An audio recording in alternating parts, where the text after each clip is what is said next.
Just ఒక నిమిషం దీన్ని ఎక్స్ప్లోర్ చేస్తాను. మొదటి వచనంలో కనుక గమనిస్తే, సమస్త దేశములారా యెహోవాకు కృతజ్ఞత ధ్వని లేక ఉత్సాహ ధ్వని చేయుడి. యెహోవాకు ఉత్సాహ ధ్వని చేయుడి అంటే మన ఆరాధన అంతటికి ఒక దిశ ఉంది. ఇంకా చెప్పాలంటే ఒక దిక్కునకు మన ఆరాధన, ఇంకా చెప్పాలంటే ఒక ప్రత్యేకమైనటువంటి కేంద్ర బిందువు ఉన్నది. దాని మీదకి మన ఆరాధన మళ్ళాలి. చాలాసార్లు ఏమిటంటే మన ఆరాధనలో మన ధ్యానం, మన ఆలోచనలో రకరకాల వాటి మీదకి పోతూ ఉంటాం. ఆరాధన చేసేటప్పుడు మనసు, ఆత్మ, శరీరము ఒకే విషయం మీద లగ్నమై ఉండడం అనేది తరచు జరుగుతుంది. అరుదుగా జరుగుతుంది. చాలా చర్చెస్లో మనం చూస్తుంటే, అందుకే బహుశా మన సంఘంలో కొంత ఈ ఆరాధన విషయంలో ఇప్పటివరకు మనకి ఇన్స్ట్రుమెంట్ ప్లే ఇలా లేదు. బహుశా గతంలో కొంత చేదు అనుభవాలు చూసినటువంటివి. అది ఇక్కడ మనం గమనించే విషయం ఏంటంటే, ఆరాధన చేసేటప్పుడు మన లక్ష్యం, మన గురి, ఈ ఆరాధన ఏ దిక్కులకు వెళ్ళాలి, ఎక్కడ ఫోకస్ కావాలి అనేటువంటి విషయానికి యెహోవాకు అని అంటే అక్కడ బ్రాకెట్లో మనం ఓన్లీ అని కూడా పెట్టుకోవచ్చు. ఓన్లీ లేదా అలోన్ అని మాత్రం పెట్టుకోవచ్చు. ఆయనకు మాత్రమే, యెహోవాను మాత్రమే మనం ఆరాధించాలి. ఆయన దిక్కునకు మన ఆరాధన ఉండాలి. వాస్తవానికి ఆరాధన అంటే కొంతమంది అర్థం ఏమిటంటే కేవలం పాటలు పాడడం, ఇన్స్ట్రుమెంట్స్ వాయడం, డ్యాన్సులు వేయడం అయిపోతుంది. కొన్నిసార్లు నేను వింటున్నప్పుడు కొంతమంది దైవసేవకులు మన సంఘ నాయకులతో మాట్లాడుతున్నప్పుడు, సార్ మా చర్చ్ క్రమం ఎలా ఉంటుందంటే ముందు ఆరాధన జరుగుతుంది, తర్వాత వాక్యం చెప్తాము, తర్వాత ఇలా జరుగుతుందని చెప్పినప్పుడు, అంటే మీది మొదటి నుంచి చివరి వరకు అంతా ఆరాధన అనరా అని అనుకుంటున్నాను. అంటే వాళ్ళు అంటే సంఘ కాపరులు అనే వాళ్ళకు కూడా ఆరాధన విషయంలో ఒక విధమైనటువంటి మిస్అండర్స్టాండింగ్ ఉంది. ఆరాధన అంటే కేవలం పాటలు పాడడం, డ్యాన్సులు వేయడం, ఇన్స్ట్రుమెంట్ ప్లే చేయడం అని మాత్రమే ఉంటుంది. అందుకే కొన్ని సంఘాల్లో కొంతమంది మాటలు కూడా మనం వింటుంటాం, మా సంఘంలో ఆరాధన చాలా బాగుంటుంది. కొంతమంది చెప్తారు పలానా సంఘంలో ఆరాధన చాలా బాగా జరుగుతుంది.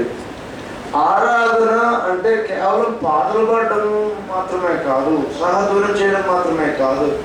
ఆరాధన అంటే అర్థము ఆయనను ఘనపరచడం, ఆయనను సన్మానించడం, ఆయనకు పూజ చేయడం, ఆయన ముందు మోకరేయడం, ఆయన ముందు తలవంచడం, ఆయనకు లోబడమే ఆరాధన.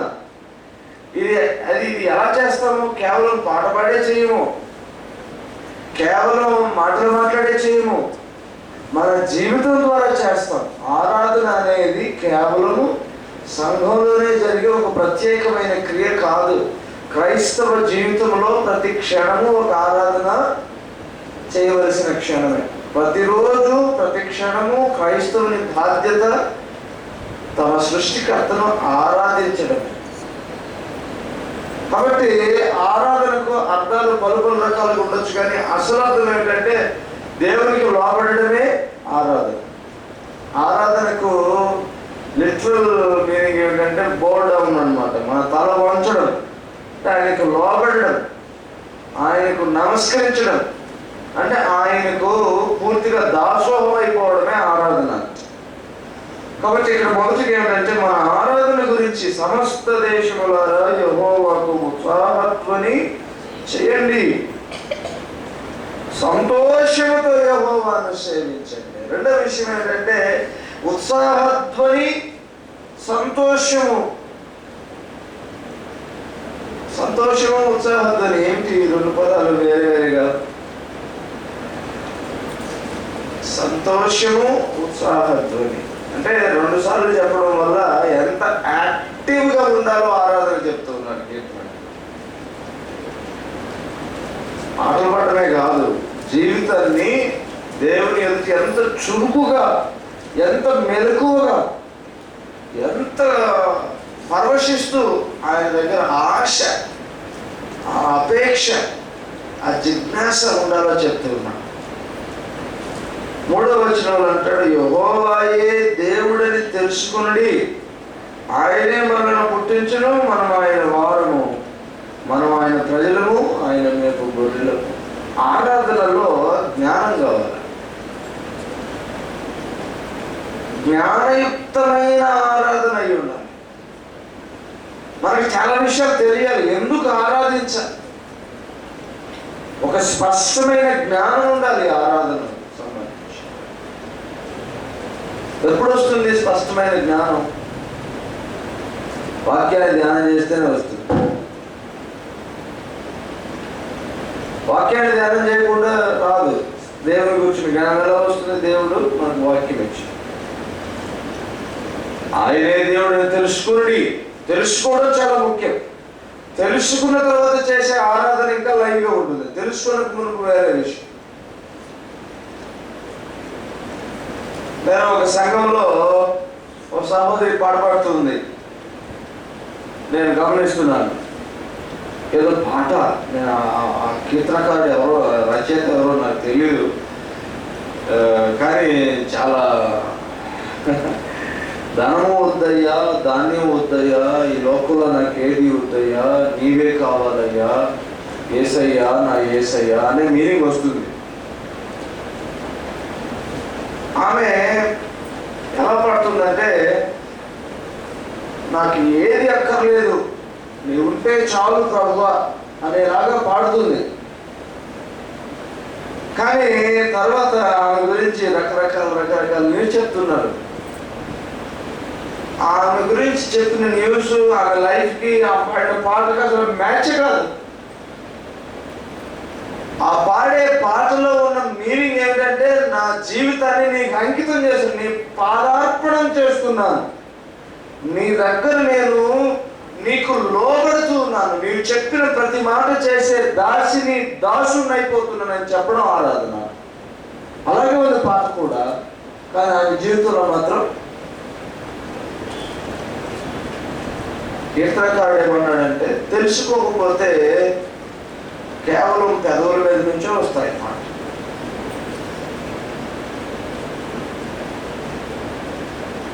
ఈరోజు ఉదయకాలంలో ఎవరో ఒక పాస్టర్ గారు వాక్యం చెప్తున్నారు. చెప్తూ ఒక ఎగ్జాంపుల్ చెప్పారు. ఒక ఆయనకు బాగా నిరాశ కలిగిందంట జీవితం మీద. ఏం చేయాలో అర్థం కాని పరిస్థితుల్లో ఒక డాక్టర్, సైకాలజిస్ట్ దగ్గరికి వెళ్ళి, అయ్యా నాకు అసలు జీవితం మీద ఆశ పోయింది, చచ్చిపోవాలనుకుంటున్నాను, నా మనసు మార్చండి, ఏదైనా మందు ఇవ్వండి, ఏదైనా మీ టెక్నిక్ అప్లై చేయండి అంటే ఆయన చెప్పాడట, అయ్యా పలానా సినిమా చూస్తే నువ్వు పడి నవ్వుతావయ్యా, జీవితంలో సంతోషం మళ్ళీ విరగూస్తుందని చెప్పాడు. ఏం చెప్పాడంటే, ఇప్పటికే 14 సార్లు చూశాను అయ్యా, నాకు నవ్వు రావట్లేదా. సరే అట్లయితే ఈ సిటీలో గ్రేట్ సర్కస్ ఒకటి జరుగుతుంది, అక్కడ ఒక బఫూన్ ఉంటాడు, ఆ బఫూన్ దగ్గర కనుక ఆ బఫూన్ చేసే చేష్టలు చూస్తే ఎవడైనా నవ్వుతాడు. ప్రపంచంలోనే అత్యంత ప్రఖ్యాతి గంచిన బఫూన్ మన దగ్గరికి వచ్చాడు. ఒకసారి వెళ్ళి ఆయన చేసే చేష్టలు చూడు, దెబ్బకు నవ్వుతూ ఉన్నవన్న. అప్పుడు ఆయన చెప్పాడు, నువ్వు ఎప్పుడైనా నా బఫూన్ చూసావా? చూడలేదు, నా బఫూన్ నేనేనా, నేను అందరినీ నవ్విస్తాను కానీ నా జీవితంలో లేదు. చాలాసార్లు క్రైస్తవ జీవితంలో అలాగే ఉంటుంది. చెప్పమంటే ఏదైనా చెప్తారు, ఎవరైనా గమనించండి, ఎవరైనా చెప్తారు. వాక్యం చెప్పండి, ఎవరైనా చెప్తారు. ఏ సైడ్ గురించి చెప్పండి, ఎన్నైనా చెప్తారు. విడుదల గురించి చెప్పండి, ఎన్నైనా చెప్తారు. భయాన్ని గురించి చెప్పండి, ఎన్నైనా చెప్తారు. స్వస్థతల గురించి ఎన్నైనా చెప్తారు. ధైర్యంగా ఉండడం మనకన్నీ బైబిల్ అసలు మనకి కంఠస్థం. నిజంగా దాన్ని ఎదుర్కోవాల్సి వస్తే, నిజంగా దాన్ని అనుభవించాల్సి వస్తే అప్పుడు తెలుస్తుంది. అందుకే అంటాడు, ఆ తెలుసుకోవడం వేరు, ఈ తెలుసుకోవడం వేరు. ఊరికే బైబిల్ చదవడం వల్ల మనకు చాలా విషయాలు తెలియవచ్చు. అందుకని ఒక పురుషుడు ప్రసవ వేదన గురించి చెప్పాలి. ప్రసవ వేదన, అయ్యో అది ఎంత భయంకరమైనటువంటి వేదనో అని చెప్పచ్చు. ఎంత చెప్పినా అది కేవలం థియరీనే. ఎవరు చెప్పాలి ప్రసవ వేదన గురించి? ప్రసవ వేదన పట్టణోళ్ళు చెప్పాలి. అలాగే ఈ ఆరాధనలో కీర్తనకారుడు ఏమన్నాడంటే, తెలుసుకో యెహోవా దేవుడని నిజముగా నీవు అనుభవించి తెలుసుకునే జ్ఞానాన్ని బట్టి నీవు ఆరాధన చేస్తావు. అప్పుడు వస్తుంది నీ హృదయముల నుండి అది సంతోషధ్వని, అది ఉత్సాహధ్వని, నీ హృదయంలో నుండి కలిగే తలంపు ఉంటుంది, అది ఆరాధన. అలాంటి ఆరాధన కావాలి. కాబట్టి జ్ఞానయుక్తమైన ఆరాధన కావాలి. 4వ మాట ఏంటంటే, కృతజ్ఞతార్పణలు చెల్లించు ఆయన గుమ్మంలో ప్రవేశించు. కృతజ్ఞతతో కూడేదై ఉండాలి. ఆరాధనకు కారణమే కృతజ్ఞత. వాస్తవానికి నన్ను చేశాడు నా దేవుడు, నన్ను విమోచించాడు, నన్ను రక్షించాడు, నేను ఆయనకి మళ్ళీ లోబడాలి. కృతజ్ఞత వేరు, కృతజ్ఞత వేరు. కృతజ్ఞత అంటేనేమో చేసిన మేలు మరిచిపోకుండా ఉండడం. కృతజ్ఞత అంటే మర్చిపోవడం.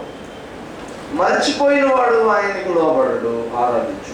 అందుకే దేవుని వైపు ఉంటుంది, ఆయనకు లోబడం. చివరిగా చూస్తే అసలు ఆరాధన ఎందుకు చేయాలి? ఆరాధనకు కారణం ఏంటి? ఆరాధనకు మూలం అసలు దేన్ని బట్టి ఆరాధన చేయాలంటే, కీర్తనకారుడు ఒక రీజన్ చెప్తున్నా. యెహోవా దయాళుడు, ఆయన కృప నిత్యము ఉండును, ఆయన సత్యము తరతరములను. అందుకు చేయాలి ఆరాధన. ఆయనకు ఆరాధన చేయడం వల్ల మనం నష్టపోయేదేం లేదు, లాభం తప్ప, ఆశీర్వాదం తప్ప. ఆయన దయాళుత్వం, ఆయన కృప శాశ్వత కాలం ఉంటాయి. కనుక ఆయన ఆరాధనకు యోగ్యుడు అని చెప్తాను. సరే, మంచిది. నేను చాలా త్వరగా ప్రవచన భోజన కార్యక్రమం కొరకు ఒక మాట చదివి నేను త్వరగా ముగిస్తాను. యెహోషువ గ్రంథము 1వ అధ్యాయము, యెహోషువ గ్రంథము 1వ అధ్యాయము 8వ వచనం మనందరికి బాగా తెలిసినటువంటి వచనము. ఈ ధర్మశాస్త్ర గ్రంథమును నీవు బోధింపక తప్పిపోకూడదు, దానిలో వ్రాయబడిన వాటన్నిటి ప్రకారము చేయుటకు నీవు జాగ్రత్త పడినట్లు దివారాత్రము దాన్ని ధ్యానించిన ఎడల నీ మార్గమును వర్ధిల్ల చేసుకొని చక్కగా ప్రవర్తించాలి. ఈ ఒక్క వచనాన్ని మనం ప్రవృత్తి భోజన కార్యక్రమం కొరకు మనం ధ్యానం చేయాలి. ఇది మొదటిగా అంటే మనం కీర్తన చదివాక తిరిగేది వస్తున్నామంటే, కీర్తనకారుడు ఏమంటే, నీ బ్రతుకే ఆరాధన కావాలి, నీ జీవితమే ఆరాధన కావాలి. ఆ ఆరాధన ఎట్లా ఉండాలి? నీ ఆరాధన అంతటికి కేంద్ర బిందువు నీ దేవుడై ఉండాలి. ఆయన మీదనే ఫోకస్ చేయాలి. అది ఎలా ఉండాలి? చాలా చురుకుగా, ఉత్తేజంగా, ఉత్సాహంగా ఉండాలి. అది ఎలా ఉండాలి? జ్ఞానయుక్తంగా ఉండాలి. ఆ ఆరాధన ఎలా ఉండాలి? కృతజ్ఞతతో కలిగినదై ఉండాలి. ఆ ఆరాధనకు ఆధారాన్ని తెలుసుకోవాలి. దేవుడు ఆయన దయ, ఆయన కృప, ఆయన సత్యము దానికి ఆధారం కనుక నీవు ఆరాధన చేయాలి అని చెప్తూ, మనకు దేవుడు మరొక మాటతో ఎలాగా సంధిస్తున్నాడంటే, ఇలాంటి జీవితానికి మరొక చక్కగా వదిలేటువంటి, ఇప్పుడు ఆరాధన అలా చేస్తే, కీర్తనకారుడు చేసినట్లుగా చెప్పినట్లుగా మనం నిజముగా ఆరాధన చేస్తే మనం ఏమవుతాము? ఆశీర్వదించబడతాము, దీవించబడతాము, గొప్ప చేయబడతాము. మన ఆరాధనకు దేవుని సన్నిధిలో గొప్ప ప్రతిఫలం పొందుకుంటాం. అయితే కీర్తనకారుడు చెప్పిన దానికి ఇక్కడ యెహోషువకు దేవుడు చెప్తున్న ఒక మాటకు చాలా దగ్గర సంబంధం ఉన్నట్లుగా కనిపిస్తుంది. ఇప్పుడు మనకు ఒక పరీక్ష సమయం ఇది. దేవుడి వాక్యం అనేది మనందరికీ చెందినటువంటి మాట. మనము ఆరాధన విషయంలో ఒక స్పష్టత వస్తూ ఉన్నాం. ఆరాధన అంటే కేవలం పాటలు పాడడమే కాదు, కేవలం వాద్యములు వాయడమే కాదు, కొన్ని వాయిద్యములలో మనము బాగా పరవశించే డ్యాన్స్ వేయడం మాత్రమే కాదు, కానీ మన జీవితమే ఆరాధన అయిపోతుంది. అయితే ఆ జీవితానికి 3 దశలు కలిగిన ఒక గొప్ప ఆజ్ఞను దేవుడిస్తూ ఉన్నాడు ఇక్కడ. ఈ ఆరాధన చేసేటువంటి ప్రతి క్రైస్తవునికి ఈ మాట దైవ ఆజ్ఞ. మనందరికీ దేవుడిస్తున్నటువంటి గొప్ప ఆజ్ఞ, దైవ ఆజ్ఞ. ఈ ఆజ్ఞలో 3 భాగాల గురించి చెప్తూ ఉన్నాడు. దేవుడే స్వయం యెహోషువతో మాట్లాడుతూ చెప్తూ ఉన్నాడు, ఇది దేవుని ఆజ్ఞ. ఇంతకు మునుపు దేవుని సేవకులు చెప్తున్నప్పుడు, మీరు నన్ను ప్రేమిస్తే నా ఆజ్ఞలను పాటిస్తాను, గైకొంటాను. నన్ను ప్రేమిస్తే ఆజ్ఞలు గైకొంటాను. మీరు నా ఆజ్ఞలు పాటిస్తే నా స్నేహితులు అనబడతారు. నాతో స్నేహం చేస్తే, నన్ను కనుక ప్రేమిస్తే ఈ ఆజ్ఞలు పాటిస్తారు అంటాడు ఆయన. ఇప్పుడు ఇంకొక మాట కూడా యాడ్ చేస్తాం, నిజంగా నన్ను ఆరాధించే వాళ్ళైతే నా ఆజ్ఞను, నాతో స్నేహం చేసేవాళ్ళు, నన్ను ప్రేమించేవాళ్ళు, నన్ను ఆరాధించేవాళ్ళు తప్పక నా మాటను ఆజ్ఞగా గాయకుంటారు, పాటిస్తారు. ఏమిటి ఆజ్ఞ? ఇది అందరికీ వర్తించేటువంటి ఆజ్ఞ.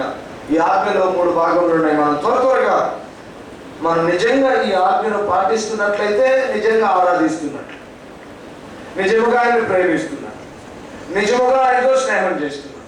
దానికి మొదటిది, ఈ ధర్మశాస్త్ర గ్రంథమును నీవు బోధింపక తప్పిపోకూడదు. మొదటి భాగం ఏమిటంటే, నీ నోట నుండి ఈ దేవుని వాక్యము తొలగిపోకూడదు అంటున్నా. ఈ రోజుల్లో క్రైస్తవులు కానీ మరొకరు కానీ మాటలు మాట్లాడడం ఎక్కువ, చేతలు చాలా తక్కువ ఉంటారు. మాటలు మాట్లాడే వాళ్ళు చాలా ఎక్కువ ఉంటారు. మీరు గమనించాలి. కావాలంటే పనులు చేసేదానికంటే మాటలు ఎక్కువ చెప్తారు. లైఫ్లో మనం ఇప్పుడు 24 hours ఉందనుకోండి, మాట్లాడకుండా పని చేసుకునే వాళ్ళని చూడండి, చాలా తక్కువ ఉంటారు. మాటలు ఎక్కువ మాటలు పెట్టుకొని తక్కువ పని చేస్తుంది. ఆ ఎక్కువ మాట్లాడే మాటల్లో ఏమవుతాయి? ఖచ్చితంగా ఎవరో ఒకరి గురించి ఉంటాయి. స్టార్ట్ చేస్తారు ఏ దగ్గర నుంచి, ఏ నేమ్తో, ఏ స్టార్ట్, ఆ లెటర్తో ఎన్ని పేర్లు ఉన్నాయో అన్ని పేర్లలో మనకు తెలిసిన ఒక్కొక్క లైఫ్ అంతా మాట్లాడుతుంది. ఏ అభిషేక్ ఏం చేశాడు తెలుసా? ఆల్ఫాబెటికల్ అభిషేక్ తర్వాత ఏసీ వస్తుంది. ఏసీతో ఏమన్నా పేరు అంటే వాళ్ళు ఏం చేశారు తెలుసా? ఆ తర్వాత ఏడీ వస్తుంది. యాడమ్ ఏం చేశాడు తెలుసా? అలాగా మన చుట్టుపక్కల ఎంతమంది అయితే ఉన్నారో వాళ్ళందరి గురించి మీటింగ్లు పెట్టే వాళ్ళు ఉంటారు. ఈ మధ్య కాలంలో మా ఇంటి ముందు సంఘం ఉంది, ఉపవాస ప్రార్థనలు పెడుతున్నారని పెట్టారు. 3 రోజుల పాటు ఉపవాస ప్రార్థన.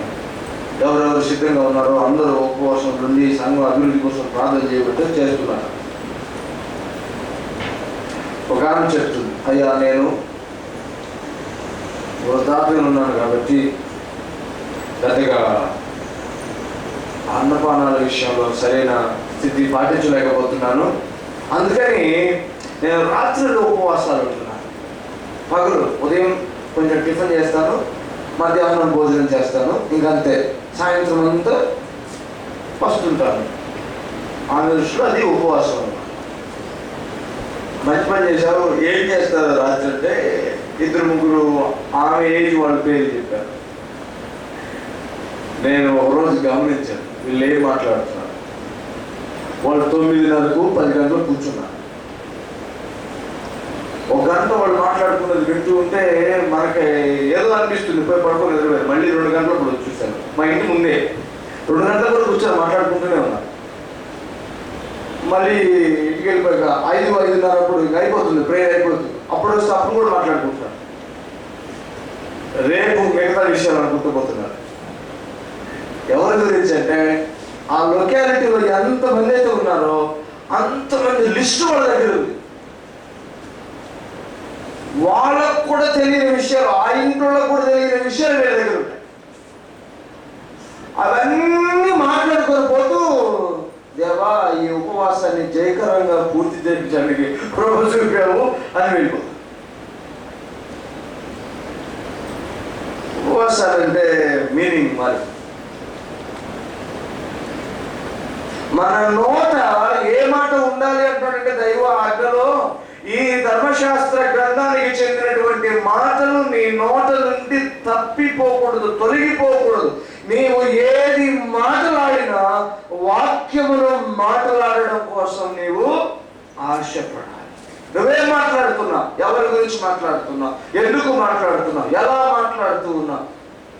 దేవుడు వాక్యం సెలవిస్తుంది, నీవు మాట్లాడితే నీ నోటి మాట దేవుని వాక్యం అయి ఉండాలి. క్రైస్తవుడు వాక్యాన్ని బట్టైనా మాట్లాడాలి, వాక్యాన్ని అయినా మాట్లాడాలి. రెండు షరతులు. క్రైస్తవుడు ఏం మాట్లాడాలి? వాక్యాన్ని బట్టి అయినా మాట్లాడాలి, మనకు వాక్యానుసారమైనా మాట్లాడాలి, లేకపోతే ఇక వేరే పని లేకపోతే వాక్యాన్ని అయినా మాట్లాడాలి. ఏదో నోటికి వచ్చింది మాట్లాడకూడదు. ఒక ప్రమాణం ఉండాలి జీవితానికి. వాక్యమును బట్టి మాట్లాడాలి, లేకపోతే వాక్యాన్నైనా మాట్లాడాలి. ఈ రెండు తప్ప వేరేది మాట్లాడుతున్నాడంటే డౌట్. వాళ్ళు ఆరాధిస్తున్నారా లేదా దేవుణ్ణి, దేవుణ్ణి ప్రేమిస్తున్నారా లేదా, దేవునికి లోపడుతున్నారా లేదా.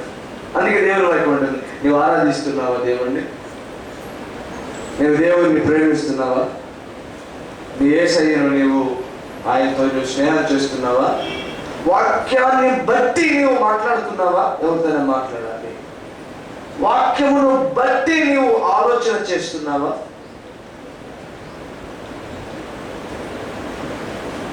అవకాశం ఉంటే వాక్యాన్నైనా మాట్లాడు. అందుకే అంటున్నాడు, ఈ ధర్మశాస్త్ర గ్రంథమును నీవు బోధింపక తప్పిపోకూడదు అంటే నీ నోట నుండి ఈ మాటలు తొలగిపోకూడదు. నీవు మాట్లాడుతున్నావు అంటే వాక్యాన్ని బట్టి మాత్రం. మొన్న మా ఫ్యామిలీలో చిన్న గొడవ. నేను ఏదో కోప్పటి మామూలుగా మాట్లాడాను. నువ్వు ఇలా మాట్లాడావు, నువ్వు వాక్యం చెప్తావు కదా, నా మీద ఇలా కోప్పడ్డావు అంటే నాకు వెంటనే సామెతల గ్రంథంలో ఒక మాట గుర్తొచ్చింది. బెత్తమాడని తండ్రికి కుమారుడు ఏమవుతాడు, ఏమవుతాడు, విరోధం. అలాగే జ్ఞానం కలిగినటువంటి తల్లి తండ్రి ఏం చేస్తారంటే బాలుడిని చిన్ననాటి నుంచి త్రోవలో, సరైన త్రోవలో పెంచుతారు. నేను చెప్పాను, అమ్మాయి దేవుడు నీ బాధ్యత నాకు అప్పగించాడు, నిన్ను సరిచేయాల్సిన బాధ్యత నాకుంది. నేను ఒక ఆత్మీయమైనటువంటి తండ్రి స్థానంలో నేను సరిచేస్తున్నాను, అంతేగాని నేను వ్యక్తిగతంగా మాట్లాడడం లేదనంటే. ఆమె ఎఫెసీయులకు పత్రిక తీసుకుంది 6వ అధ్యాయము, మీ పిల్లలకు మీరు రోషం పుట్టించేటట్లు మీరు మాట్లాడద్దు అనే మాట. మాట్లాడచ్చు కానీ అలాగా వాక్యాన్ని మన కోసం మనం ఎలా పెడతాలో వాడుకోరు. అది కాదు ఆయన మాట్లాడు. కొంతమంది ఉంటారు, అది కూడా చెప్తారు, అలాంటి మాటలు కూడా మాట్లాడతారు. వాక్యం ఏమైందంటే అని వాళ్ళ వ్యక్తిగతమైన ఆలోచనలు సాటిస్ఫై చేయడం కోసం కూడా మాట్లాడతారు. అలా కాదు, కానీ దేవుడి వాక్యాన్ని బట్టి మాట్లాడడం అంటే దేవుడు ఇష్టపడేది మనం మాట్లాడడం, దేవుని ఇష్టాన్ని నెరవేరుస్తూ మాట్లాడడం, లేకపోతే దేవుని మాటనే మాట్లాడడం. అందుకని మన జీవితాల్లో మనం ఆలోచించాలి. నిజంగా మనం దేవుడిని ఆరాధిస్తూ ఉంటే, ఉదాహరణకి ఏదైనా ఒక గొప్ప సమస్య వచ్చింది, వెంటనే అయ్యో ఈ సమస్య నన్ను చంపేస్తుంది, నేను దీని నుంచి బయటపడతానో లేదు, ఒకటే టెన్షన్ టెన్షన్. నిన్న నాకు ఒక టెన్షన్. నేను ప్రార్థనావసరతలో కూడా ఇచ్చాను, దేవా నాకు ఒక ఇల్లు కావాలయా ప్రార్థన లేదు. ముందేం కావాలి, ల్యాండ్ కావాలి. మా అత్తమ్మ నేను ల్యాండ్ ఇస్తానయా అంది. మంచి పని చేశారు, పోతాను రిజిస్ట్రేషన్ ఆఫీస్కి వెళ్ళి రిజిస్ట్రేషన్ ఆఫీస్కి తీసుకువెళ్ళి అన్నీ రాయించుకున్న తర్వాత వాళ్ళు ఆన్లైన్లో చెక్ చేశాడు, గవర్నమెంట్ ల్యాండ్ ఉందా. అమ్మా గుండెల్లో పిడుగుపడినట్టు. నేను కొంతమందికి ఎలాగంటే విశ్వాసానికి ఒప్పుకోరనేది భాష, కాబట్టి ఏదైనా చేయాలంటే ముందే చెప్పాలని నియమాన్ని పెట్టుకొని చాలా మందికి చెప్పారు. జనవరి 1 కల్లా కొత్త ఇంట్లో ఉంటారని చెప్పాను. తీరా చూడబోతే గవర్నమెంట్ ల్యాండ్ అది ఎలా చేయాలి? గవర్నమెంట్ ల్యాండ్ అంటే అది రిజిస్ట్రేషన్ కుదరదు. కొన్ని ప్రయత్నాలు చేశాను, నాకు అది అర్థం కావాలి, టెన్షన్ ఉంటుంది. కొంతమంది చెప్తున్నాడు అప్పుడప్పుడు, ఇది ఒకటే టెన్షన్ పుట్టిస్తుంది ఈ విషయం. నోరు చెప్పాను. అనుకోకుండా 1 గంటప్పుడు నేను ఇంట్లో నుంచి బయలుదేరి వస్తున్నాను. అందరూ ఆ టైంలో నిద్రపోతున్నారు, లేకపోతే ఇంట్లో ఏసీ పెట్టుకున్నారు. మా పక్క ఎండలు బాగా తీవ్రంగా ఉన్నాయి. నేను ఆ టైంలో బయలుదేరాను, అది నాకు మంచిదే. ఆ టైంలో ఒక ఇన్ఛార్జ్ విఆర్ఓ ఉన్నాడు. ఆయన అన్నాడు, రండి మీకు కావాల్సిన సహాయం నేను చేస్తాను. ఇమ్మీడియట్గా 1 అవర్లో పని అయిపోయింది. రిజిస్ట్రేషన్ పెడితే సాయంత్రానికి అన్నీ అయిపోయాయి. రిజిస్ట్రేషన్ అయిపోయింది. దేవుడి స్తోత్రం. నేను సాక్షిగా చెప్పాలంటే మీరు అందరూ ప్రార్థిస్తున్నారు, మీ అందరి ప్రార్థనకి నేను కృతజ్ఞుడై ఉన్నాను. రిజిస్ట్రేషన్ అయిపోయింది, పెద్ద ఆటంకం తొలగిపోయినా. అయితే నేనేం చెప్పదలిచానంటే 1 గంట నుంచి సాయంత్రం 5 గంటల పాటలు పాడాను నేను. కానీ ఉదయం 5 గంటల నుంచి 1 గంట వరకు ఒక్క మాట కూడా వాక్యం వరకు లేదు, పాట పాడలేదు. కారణం ఏంటంటే అప్పటి వరకు ఏమో టెన్షన్ ఉంది. ఈయన పనిచేసిన తర్వాత అంత సంతోషమే ఉంది. చాలాసార్లు క్రైస్తవులందరూ అలాగే ఉంటారు. మనకు అనుకూలంగా జరుగుతుంటేనేమో వాక్యాన్ని బట్టి ఎన్ని స్తుతులు వస్తాయో, ఎన్ని మాటలు వస్తాయో, ఎన్ని పాటలు వస్తాయో, నువ్వు గొప్పవాడవయ్యా, సత్యవంతుడు, నువ్వు ఉన్నవాడవయ్యా, నువ్వు ఆపత్కాలంలో నమ్ముకున్న వాడవయ్యా, నువ్వు బిడ్డలను చెయ్యి విడిచిపెట్టవయ్యా, ఆశ్చర్యకార్యాలు చేస్తావు, వాళ్ళ నోట నీ స్తుతులు వస్తాయి, నేను స్తుతిస్తారు. టెన్షన్ ఉన్నాడు, ఒకటే టెన్షన్. కొట్టుకొని ఈ పక్క 2 టెంపుల్స్ నొప్పి వచ్చి దేవుని వాక్యం అంటే అది కాదు. నీ సమస్యలలో నీవు మాట్లాడవలసింది వాక్యమును బట్టి. పౌలు అంటాడు, నన్ను బలపరచువాని నేను సమస్తమును చేయగలను. నేనేమన్నానంటే మన వ్యక్తిగత జీవితంలో, మన అభ్యాసంతో కూడిన జీవితం, మన ప్రాక్టికల్ లైఫ్లో, మనం దినదినము పాటించే జీవితంలో మనం ఏం చేస్తున్నాం? అదొక చిన్న ఉదాహరణ. టెన్షన్స్లో నువ్వేం మాట్లాడుతున్నావు? నీ దుఃఖంలో ఏం మాట్లాడుతూ ఉన్నావు? నీ సంతోషంలో ఏం మాట్లాడుతూ ఉన్నావు? నీ దినదిన జీవితంలో ఏం మాట్లాడుతూ ఉన్నావు? వాక్యాన్ని బట్టి లేదా వాక్యాన్ని నువ్వు మాట్లాడుతున్నావా? ఆయన అంటున్నాడు, నువ్వు అలాగే మాట్లాడాలి. వాక్యమును బట్టి, వాక్యమును బట్టి అయినా నీవు మాట్లాడుతున్నావు. నీ నోట నీ దేవుని మాట తొలగిపోకూడదు అని దేవుని వాక్యం విషయాన్నిస్తుంది. అది ఆజ్ఞ. మొదటి ఉద్దేశం. రెండవది, నేను చాలా త్వరగా ముగిస్తాను, ఈ మాట చెప్పి త్వరగా ముగిస్తాను. రెండవ మాట, దానిలో రాయబడిన వాటన్నిటి ప్రకారము చేయుటకు నీవు జాగ్రత్త పడునట్లు దివారాత్రము దాన్ని ధ్యానించిన ఎడల. ఇది మనకు బాగా అలవాటు ఈ మాట. ఎందుకంటే మొదటి కీర్తనని మనం అందరం బైహార్ట్ చేస్తాం. దివారాత్రము దాన్ని ధ్యానించిన ఎడల, దివారాత్రము దాన్ని ధ్యానించిన ఎడల. అది కూడా రాదా? అయ్యో, సండే స్కూల్ పిల్లలు ఎవరున్నారు చెప్పండి. మొదటి కీర్తనలు చెప్పండి, ఎవరు చెప్తారు? దివారాత్రము దాన్ని ధ్యానించిన ఎడల.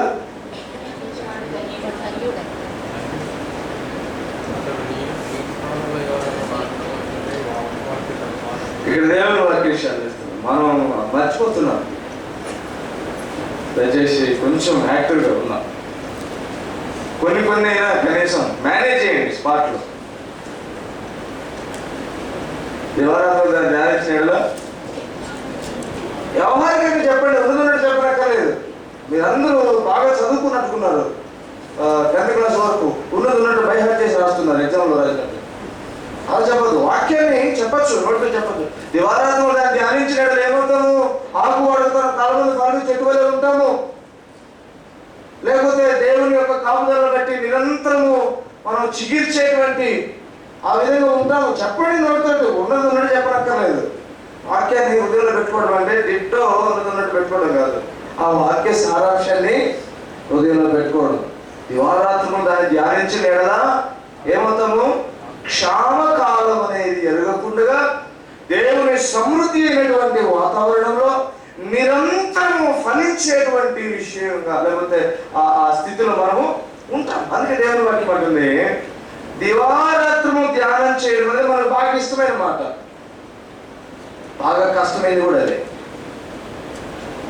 బాగా కష్టమైంది కూడా అదే. హృదయపూర్వకంగా చెప్పండి, దివారాత్రము నా పని అనేది ధ్యానం చేస్తూనే ఉంటాను నేను. ఒక్క చెప్పండి, ఎన్నిసార్లు చెప్తాము ఈ మాట, దివారాత్రంలో నేను ధ్యానం చేయాలి, దివారాత్రంలో ధ్యానం చేయాలి. నిజంగా ఒక్క చెప్పండి, నేను దివారాత్రము ఈ మాటలు ధ్యానం చేస్తూనే ఉంటాను. దేవునికి స్తోత్రం. ఒక్కరే లేదు, ఎందుకంటే ఉంటే మన సంఘం వాళ్ళ ముందు ఇంకా ఫిదా. ఈరోజు ఏదో news, Narendra Modi dressing style చూసి అమెరికా ఫిదా అయిందంట. కొత్త ఫ్యాషన్ అని చెప్పి ఆయన మీద రీసెర్చ్ కూడా స్టార్ట్ చేస్తాడు. ఆయన ఎందుకు ఆ కుర్తా ధరిస్తాడు, ఇప్పుడు ఆయన ఎందుకు అట్లా ఉంటాడు అనేది ఇప్పుడు ఒక కొత్త రీసెర్చ్ కూడా. వాడు వెరిబోడు ఈమె తీసి కూడా రాస్తాడు. సరే మంచిది. ఒక మాట ఏమిటంటే, ఇవాళ ఒక మాట రాయబడి, దివారాత్రములు ధ్యానం చేసే వాళ్ళు ఎవరు? ఆయన ఆజ్ఞ ఇప్పుడు ఇది మామూలు మాట కాదు. నీవు దివారాత్రములు నా మాట నీవు ధ్యానం చెయ్యాలి అనేది దేవుని ఆజ్ఞ.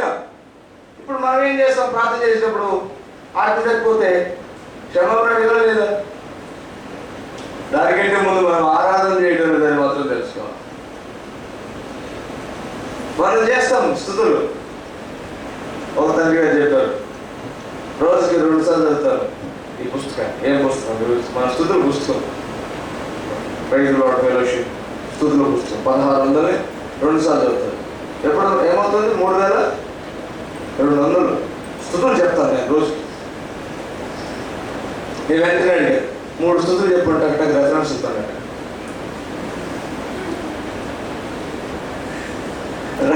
రెఫరెన్స్తో 3 స్తుతులు చెప్పండి అన్న, ఒకటి చెప్పలేదు. దివారాత్రములు ధ్యానం చేయడం అంటే దివారాత్రములు అధ్యయనం చేయడం, లోతుగా విశ్లేషించడం.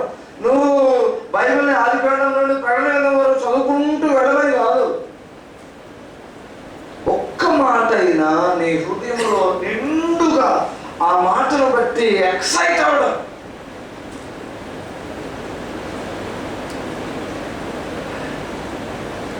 మీ ఊరికి లేకపోతే మీ ప్రాంతానికి ఒక గొప్ప ఆఫీసర్ వచ్చారు, ఫర్ ఎగ్జాంపుల్ కలెక్టర్, ఎస్పీ వచ్చారు.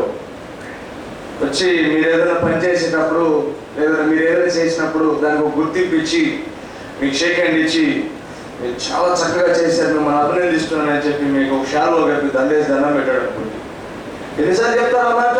ఇది తెలుసా, మా ఊరికి వాళ్ళప్పుడు కలెక్టర్ వస్తే ఊర్లో ఇంతమంది అందరూ వచ్చి నాకు షేక్ హ్యాండ్ ఇచ్చి దండేసి దండం పెట్టాడు. మనం చెప్పుకోలేవి, మనకి ఎక్సైట్మెంట్ కలిగించేవి, మనం తృప్తిపడేవి అంటే మాటి చెప్తాం. దేవుని వాక్యం అంటుంది, దేవుని వాక్యమును కూడా అంతగా అభిమానిస్తే నీవు దాని గురించి మాటి మాటికి నువ్వు తలంచుకుంటూ ఉంటావు. ఎరడిన విడువలు ఎడబాయను అన్నాడు ఆయన. ఎంత గొప్ప మాట! చూడుమో నేను నా అరచేతుల్లో చిక్కుకున్నాను అన్నాడు ఆయన. ఎంత గొప్ప మాట! నేను నిన్ను అనాథగా విడవను అన్నాడు. ఎంత గొప్ప మాట! ఆయన అంటున్నాడు, ఇదిగో నీతో పాటు నేను యుగ యుగాలు ఉండాలని నీ కోసం నేను ఒక స్థలాన్ని సిద్ధపరచడానికి వెళ్ళాను. గొప్ప మాట! ఏ రోజైనా ఉన్నట్టుండి ఒక మాట గుర్తొచ్చి ఒళ్ళు పులకించి ఒక రకమైన ఎక్సైట్మెంట్ లో ఎంత గొప్ప మాట మాట్లాడావు ప్రభువా అని ఫీల్ అయిన రోజులు ఉన్నాయా? ఎప్పుడైనా వాక్యం ఒక్కసారి మళ్ళీ చదవాలని ఉంది, మళ్ళీ చదవాలని ఉందని ఎప్పుడైనా ఆశగా ఆ రెఫరెన్స్ ఆ వాక్యం తీసి అది మళ్ళీ చదువుకొని తృప్తిపడినటువంటి సందర్భాలు ఉన్నాయి. దేవుని వాక్యం అంటారు దివారాత్రములు దాన్ని ధ్యానించాలి. అది దేవుని ఆజ్ఞ. ఆయన ఆజ్ఞను మనం చేస్తుంటేనే ఆరాధిస్తున్నాం. చివరిగా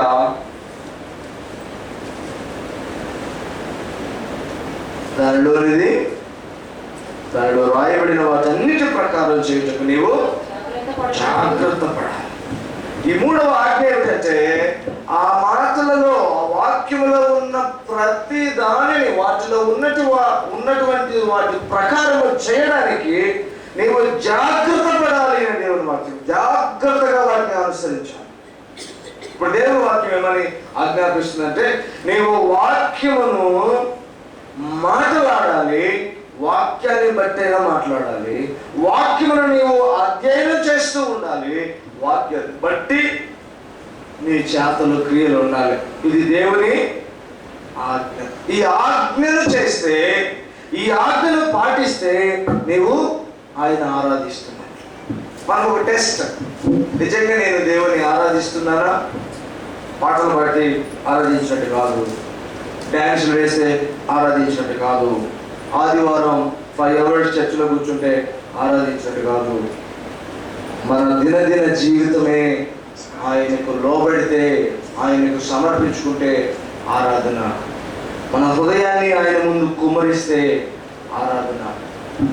కీర్తనకారుడు అన్నట్లు ఆ ఆరాధన ఒక దిశ ఉంది. యెహోవాకు మీరు కృతజ్ఞతాస్తుతులకు ఉత్సాహత్వని చేయండి. ఆ ఆరాధనలో ఒక ఉత్తేజం ఉంది. ఉత్సాహత్వని చేయండి, సంతోషంగా చేయండి. ఆ ఆరాధనలో జ్ఞానం ఉండాలి. ఆయనే దేవుడిని తెలుసుకోండి. ఆ ఆరాధనలో కృతజ్ఞత ఉండాలి. కృతజ్ఞతార్పణలు చెల్లిస్తూ ఆయన స్తుతించండి. ఆ ఆరాధనకు ఒక ఆధారం ఉంది. ఆయనే దయాళుడు. ఆ దయాళుత్వము, కృప, సత్యము నిరంతరం ఉండును. ఆయన ఆరాధించండి.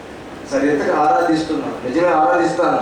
ఎస్, ఈ రోజు నుంచి నేను ఆయనకు ఆరాధిస్తాను. ఒక చిన్న టెస్ట్ ఏమిటంటే నీవు ఆరాధిస్తున్నావా లేదా అనడానికి ఒక పరీక్ష. నీ నోట ఆయన మాట తప్పిపోకుండా చూసుకోవాలి. నీ నోట ఆయన మాట తొలగిపోకుండా చూసుకోవాలి. నీ వాక్యాన్ని బట్టైనా మాట్లాడాలి, వాక్యాన్ని అయినా మాట్లాడాలి. వేరే ఆప్షన్ లేదు. ఇంకా ఆప్షన్ లేదు.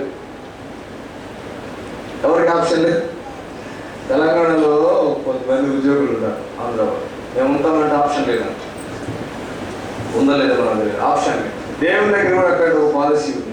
ఆప్షన్ లేవు, అప్లికేషన్ ఒక్కటే. మీరు దేవుని వాక్యాన్ని బట్టి అయినా మాట్లాడాలి, లేదంటే దేవుని వాక్యాన్ని. వేరే ఇతరత్ర మాటలు దయచేసి మాట్లాడడం మానుకోవాలి. అనవసరమైన విస్తారంగా మాట్లాడుకోవడం వల్ల ఆ విస్తరించి మాట్లాడడంలో దోషాలుగా మానం. అందుకని విస్తరించి మాట్లాడుకోవడం కంటే వాక్యాన్ని బట్టి అయినా వాక్యాన్నైనా మాట్లాడాలి. రెండవది, ఆ వాక్యమును నిరంతరము దివారాత్రము ధ్యానం చేయాలి, మననం చేయాలి, తలపోసుకోవాలి, ఆలోచిస్తూ ఉండాలి. కొన్నిసార్లు మాకు అలవాటు అయిపోయింటుంది. Praise the lord, praise the lord, praise the Lord అని అలవాటు అయిపోయింది. ఎవరైనా ఫోన్ చేశారు అనుకోండి, హలో ప్రైజ్ ది లార్డ్, ఆ బ్రదర్ ప్రైజ్ ది లార్డ్, ఆ sister praise the lord, praise the lord, praise the Lord. ఒక్కొక్కసారి హిందూ ముస్లిం కూడా ఫోన్ చేస్తారు. వాళ్ళకు కూడా సరే ఉంటారు, praise the lord, praise the lord. వాళ్ళు మళ్ళీ ఫోన్ చేసి అడుగుతారు, ఏమన్నా చివరిలో అదేదో అన్నాం మొత్తాన్ని. కాదు అన్నామే, వేరే వాళ్ళతో మాట్లాడాలంటే చర్చ వాళ్ళకి తెలియదు ప్రైజ్ ది లార్డ్ మీనింగ్. అంటే మనకు అలవాటు అయిపోయింది. దేవుని వాక్యం అనగా నోటెడ్ అయిపోవాలి. నాకు దేవుని పరిచర్యకు వచ్చేంతవరకు ప్రార్థన బాగా నోటెడ్. మా అమ్మ అన్నం పెట్టేటప్పుడు ఖచ్చితంగా ప్రార్థన చేసుకుని తినమంటారు. ఏం చేస్తాం? ప్రార్థన చేసినప్పుడు అన్నం పెట్టేటప్పుడు, ప్రభు ఆహారం ఇచ్చిన మీకు వందనాలు, లేని బిడ్డలకు దయచేయండి, వచ్చిన వాళ్ళకి అన్నం పెట్టిన వాళ్ళు దీవించండి, ఈ అన్నం నేను తింటున్నాను, వచ్చిన శక్తిని బలాన్ని సేవగా వాడుకోండి. ఎక్కడ ప్రార్థన చేయమని ఇదే వచ్చేది నాకు. ప్రార్థన చేయమని అంటే ఆహారం పెట్టాలి, నీకు వందనాలు, లేని బిడ్డలు. ఒక్కొక్కసారి మనకు కొన్ని నోటెడ్ అయిపోతాయి. ప్రార్థన అంటే అదొకటే ప్రార్థన. విచిత్రం ఏంటంటే అప్పుడప్పుడు అదే ప్రార్థన వస్తుంది ఇప్పుడు కూడా. అంటే అంత అయిపోయింది. ఎవరన్నా ప్రార్థన చేయమన్నా నీకు వందనాలు అంటే ఏంటనమాట, వాక్యాన్ని వాస్తవానికి దేవుడు అలా కోరుకోమంటాడు. అలవాటు కావాల్సింది అలవాటు కావాలి. నోరు తెరిస్తే వాక్యం. మీకు కొత్త అనుభవం ఒక్క మాటలో చెప్పి ముగిస్తాను. ఈ మధ్య కళలు, విచిత్రమైన కళలు వస్తున్నాయి నాకు 2-3 రోజుల నుంచి. ఎవరో ఒక స్నేహితుడు కలుస్తాడు, వాళ్ళతోటి ఆర్గ్యుమెంట్ పెట్టుకుంటాం. పలానా అధ్యాయంలో పలానా వచ్చినాన్ని పలానా పాస్టర్ గారు, పలానా దైవశాఖ, పలానా విశ్వాస ఇలా మాట్లాడారు, అలా మాట్లాడకూడదు, దాంట్లో ఇలాంటి కరెక్షన్ ఉంది. రాత్రి అంతా ఇంకా అదే గొడవ. తెల్లారి పొద్దున మెలకు వస్తుంది, రాత్రి అంతా అదే. ఇంట్లో మాకు డిస్కషన్ జరుగుతుంటుంది అప్పుడప్పుడు. కొన్ని కామెంటరీస్, కొన్ని బుక్స్ ముందు పెట్టుకొని ఇది ఇలా రాశాడు, ఇది కరెక్ట్ కాదు, ఎప్పుడో పలానా సంవత్సరంలో పలానా విధానంగా పలానా సోర్సెస్ పెట్టి రాసి ఉంటాడు, అలా కాదు ఇలా కాదని. ఉదయం అంతా ఏదో టైం దొరికినప్పుడు ఆర్గ్యుమెంట్ పెట్టుకుంటే సాయంత్రం కళ కూడా అయ్యే వస్తుంది. వాస్తవంగా నాకు అదే సంతోషం. ఏంటంటే మన మనసుని ఏదో ఒక విధంగా నింపడం నేర్చుకోవాలి. వాక్యంతో నింపాలి. ఏదో ఒక విధంగా ఆ వాక్యాన్ని నింపాలి. ఎంతంటే అంతగా అవకాశం ఉంటే అంత నింపాలి. సాచురేట్ చేయాలి. మన మెదడులో కుక్కి కుక్కి కుక్కి వాక్యాన్ని నింపాలి. అవకాశం వస్తే నోరు తెరిస్తే వాక్యం మాట్లాడాలి. ఆలోచనకు వస్తే ఆయన గురించి ఆలోచించాలి. అలా ఆలోచిస్తూ ఉంటేనంట అది నిజంగా ఆయన ఆరాధించినట్ట. ఇలా చేస్తే ఆయన మాటలు తప్ప మరొకటి మనం చేయలేము. అలాంటి బలహీనత వచ్చేస్తుంది. నీ మాట తప్ప నేనేది చెయ్యలేను అనే బలహీనత వస్తుంది. కొన్నిసార్లు కొంతమంది తల్లిదండ్రులు బిడ్డల్ని చిన్నప్పటి నుంచి ఎలా పెంచుతారంటే వాళ్ళు చెప్పింది మాత్రమే చేస్తారు, ఇక వేరే ఏం చేయరు. వాళ్ళు ఇంకా అలా అయిపోతారు. మన సొంతలు ఏం చేయకూడదు, అది తప్పు. మళ్ళీ ఈ లోకంలో మనకంటూ ఒక స్వయం ప్రతిపత్తి ఉండాలి. కానీ దేవుని విషయంలో దేవుడు ఏం కోరుకుంటాడంటే, నా విషయంలోనైతే నేను చెప్పిన ఏ పనినైనా చేయటానికి ఉత్సాహం కలిగిన వారై ఉంటాను. కాబట్టి ఈరోజు మనం ఈ మాటలు మనం ధ్యానం చేస్తాం. ఆయన వాక్యమును చేసేవారమై ఉన్నారు. ఆయన వాక్యమును ధ్యానం చేసేవారమై ఉన్నారు. ఆయన వాక్యమును మాట్లాడేవారమై ఉన్నారు. ఇది దేవుని ఆజ్ఞ. ఈ ఆజ్ఞను మనము తప్పక పాటించి ఆయనను ఆరాధిస్తున్నామని మనం రుజువుపరచుకోవాల్సిన అవసరం ఎంతైనా. కనుక ఈ ఆజ్ఞను తప్పక మనం పాటిద్దాం. ఆయనను నిజంగా ఆరాధించేటువంటి, ఆత్మతో సత్యముతో ఆరాధించేటువంటి నిజమైన ఆరాధికులుగా మనం మిగిలిపోదాం. ప్రభు తన నామాన్ని మహిమపరుచుకుంటాడు. అలా ఆయన ఆజ్ఞను పాటించేందుకు కావలసిన ఆత్మశక్తిని మరొకసారి ఆయన పవిత్రమైనటువంటి శరీరం ఆయన రక్తం ద్వారా మనకు అనుగ్రహించడానికి సిద్ధంగా ఉన్నాడు. మన మధ్య కార్యంలో పాల్గొంపులు పొంది ప్రభువును మరింతగా ఆరాధించడానికి తీర్మానం చేసుకొని అట్టి విధంగా మనం దృఢ నిర్ణయంతో ముందుకు వెళ్దాం. ప్రార్థనా పూర్వకంగా ప్రభు మనలో చేయవేద్దాం. ప్రార్థన